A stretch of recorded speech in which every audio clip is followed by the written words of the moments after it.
We figured we had some cool crash sites already in the game. We wanted to bring a sense of wonder and some mystery. And make the players want to explore, like, oh, what's on the other side of this derelict?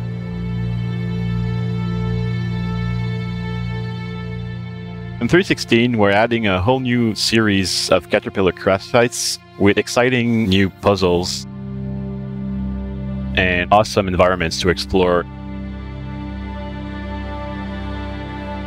The dangers that the players are going to encounter in the new Caterpillar crash sites are the laser trip mines.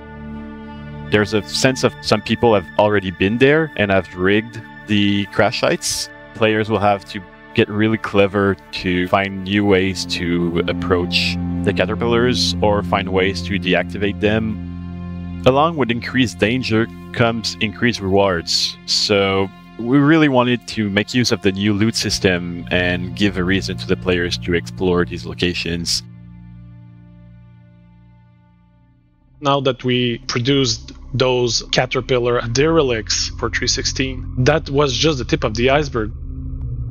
We had this long-term vision of a systemic, persistent kind of derelicts that can go on through the universe. We start looking at what the future could look like in the next few patches. We wanted to introduce the spaceship derelicts into different biomes across the universe.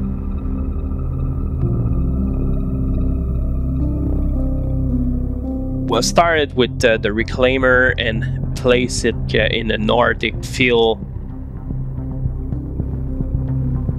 And we explore a corroded version of it, where you start to see the inner structure, but with some plating on top. The spaceship is there for like 20 years and more, and just getting rusty. We have a moon crash site. There's no atmosphere, and it's pretty dry, and it's not like terrestrial, and that was pretty awesome to work on. This spaceship was crashed into a forest.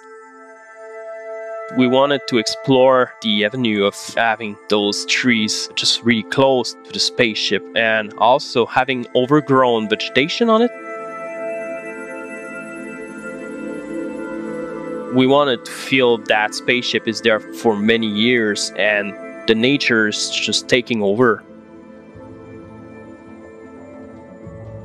And the next is a communication crash. This spaceship is crashed on the top of a mountain.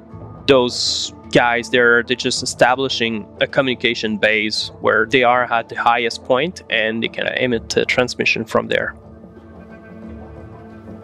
I had the idea to make this spaceship like crashed, and it's a swampy biome, so the guys just building those towers to get above and to not be dependent of the tide. It's adding like a lot of verticality in this, and it's pretty cool. We all grew up with the same kind of images. You can imagine where, how, why they crashed there. Was it hostile or not? Was it coming out from a fight? And then to imagine the second and the third life of them, it's captivating. It captures something like on an emotional level.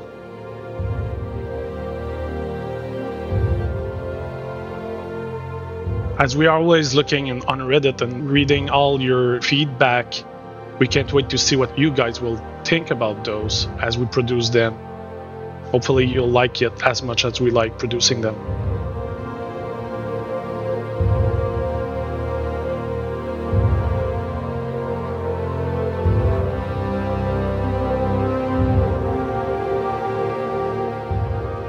Derelicts are a terrific way to explore visual storytelling in Star Citizen, and not only make the persistent universe feel more alive and lived in, but provide artists and designers alike opportunities to update and change what would otherwise be a static location into a dynamic and potentially dangerous experience for anyone that enters. But we're not done, because what would Inside Star Citizen be without a sprint report?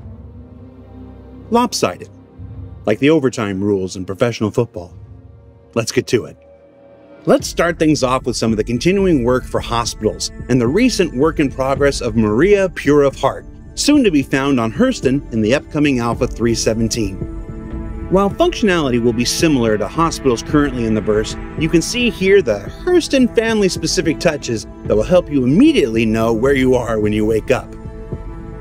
Now, this hospital already feels like an extension of the CBD players are familiar with. Work is also underway on Merci Hospital for the once and future Levski, with gray box progress on the lobby, including nurse station, elevators, insurance and pharmacy booths, and more. Let's switch gears now over to mining gadgets, which the EU-PU team has now successfully completed the full loop for and is just tweaking and bug fixing ahead of its release in the upcoming Alpha 317. It starts simply with buying a mining gadget at any shop that carries it and bringing it back to your ship to place in its local inventory, in this case, our prospector. Now take off, find yourself a mining deposit, and scan it like normal. Here, we found a node with an instability of 0.91, which doesn't usually make for a great mining experience. Also, keep an eye on that 0.18 resistance. We'll come back to that later. Next, we're going to pull our mining gadget out of the ship's local inventory and equip it into our personal, because it's time to go out and land on the rock like we're Bruce Willis in Armageddon. Or Ben Affleck. Or in my case, the crazy Russian. Once we get there, we're going to place our device, in this case an Okunus model specifically designed to reduce instability, and then adjust our waveform accuracy to at least 90% before we activate and leave.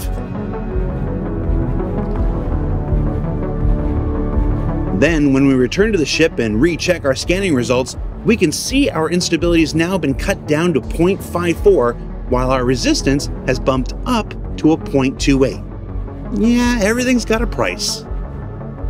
It's at this point that you can mine, break apart, and collect like usual, and in many cases, even recollect your mining gadget to be used again in the future.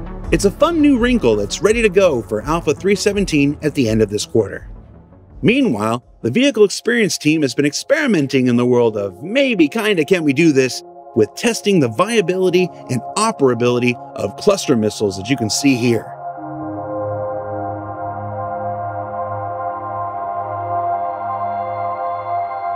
As well as cluster bombs, where one breaks apart into many, and as you can see here, because of the systemic nature underlying every aspect of Star Citizen, the explosion of one ends up knocking subsequent drops off their targets. It's safe to say more testing and prototyping will be needed before the team considers adding such munitions to the persistent universe proper. Let's go ahead and move inside where it's safer and take a look at recent work on the Drake Vulture, seen here in its final art pass.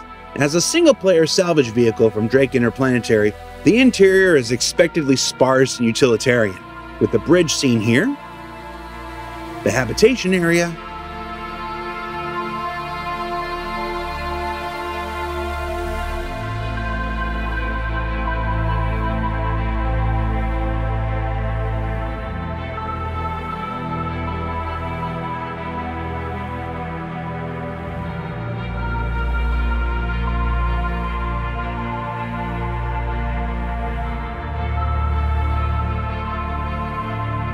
and the processing area.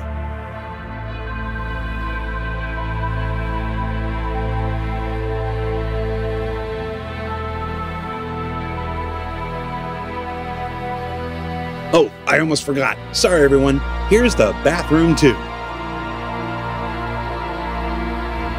Ooh, is that soundproofing?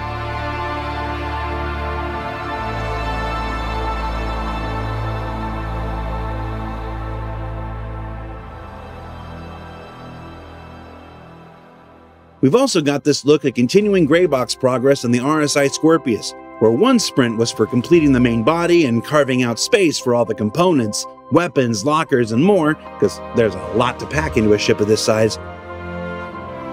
And then another sprint where it's a bit further along the gray box phase.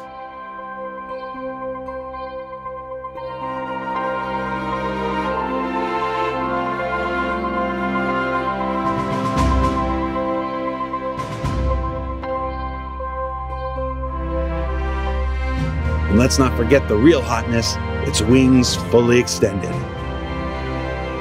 Nice. Work also continues on the Hull-A as the team focuses on finalizing more intricate details of the extending and retracting cargo grid in the middle and the engine assembly at the rear.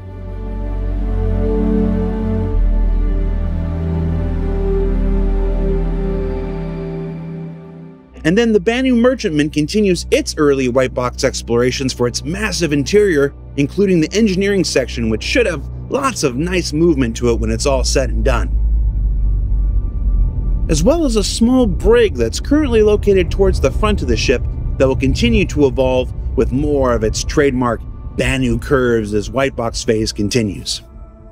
And before we leave ships this week, as some folks may have guessed from a recent newsletter sneak peek, the Drake Corsair has begun its journey through the ship pipeline with this look at early white box progress for its exterior, and we're going to continue to follow along with this progress as this most recent creation by the legendary Jim Martin goes from concept to reality throughout this year.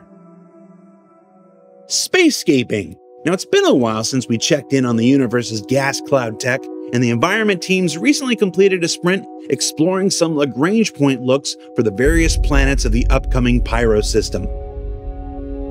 Each star system, planetary area, and planet itself is designed with a specific color palette in mind at the earliest parts of the process.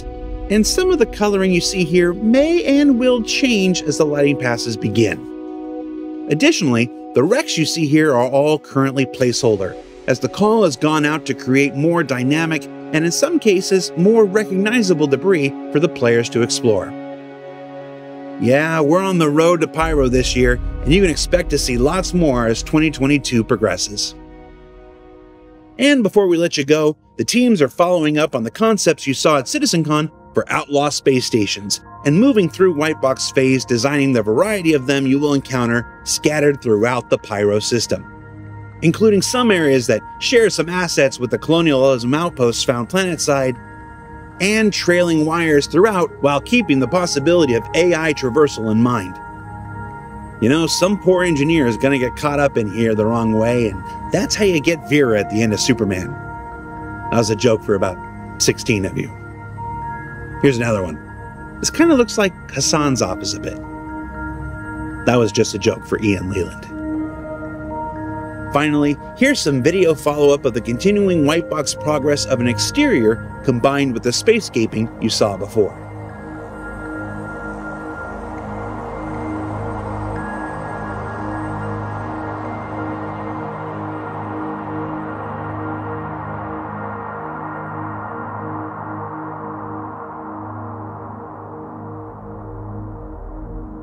So what did we learn this week? Well, we learned that the new derelicts in 3.16.1 are just the next step in a massive new journey towards a more vibrant and dynamic set of historical collisions for players to discover and explore in the future. That the vehicle experience team are gonna give the VFX team some high blood pressure as they continue to explore the possibilities cluster weapons bring to the persistent universe. That the Drake Corsair is coming. And that Pyro continues to let our artists explore the far reaches of color and general disorderliness. Now don't forget that Xenothreat is returning once again to the stand system. Be sure you check out the website and social media for all the details. For Inside Star Citizen, I'm Jared Huckaby. We'll see you all next week.